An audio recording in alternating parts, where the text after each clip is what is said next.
OB Firm 2, Eloy Joe Francis 3, Elsa Selfs 4, Elixir 5, Amy Del Brenta 6, Evanti Spritz, seconda linea 7, Eletta Jet 8, Euforia di No, 9 Euforia, 10 Enigma Kekstar, favore in chiusura per Electra OB Firm, numero 1 Marco Stefani,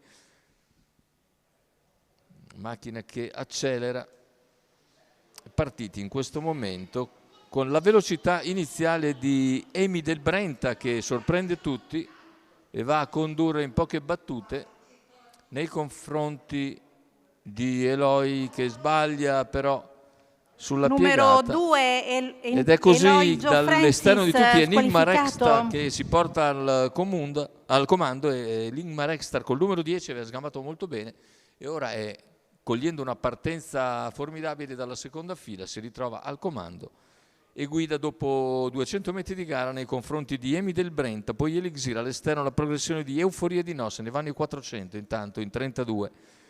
All'esterno Euforia di No raggiunge Enigma Rexstar e va ad impegnarla già dopo 500 metri di gara, mentre ha preso la via del largo anche la favorita Electra OB Firm. Numero 3 Elsa Selfs squalificato. Intanto c'è la squalifica anche per Elsa Selfs, intanto i primi 700 metri completati con alle prese sempre Enigma Rexstar ed Euforia di No.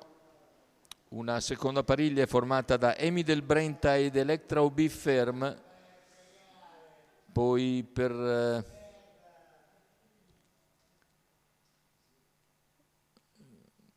corsie esterne c'è anche Vanti Spritz che copre Elixir via via tutti gli altri. 1.19.6 per i primi 1000 metri di gara con Enigma Rexstar che continua a comandare la gara, attaccata all'esterno da Euforia di No, le due sempre alle prese a 400 dalla conclusione.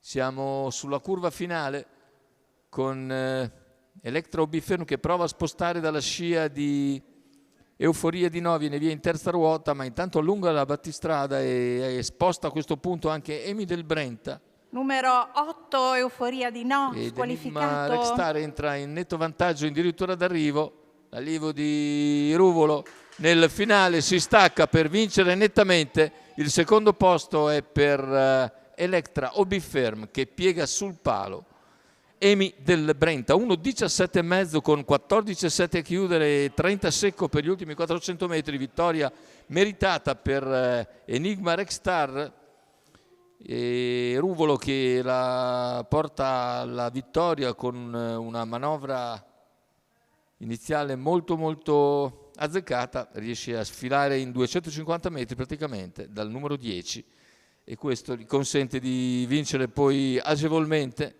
molto agevolmente. 10.1.5, questo è il probabile arrivo della seconda corsa Arcoveggio con Ruvolo e Daniele Quarnetti a segno per la scuderia Starlight.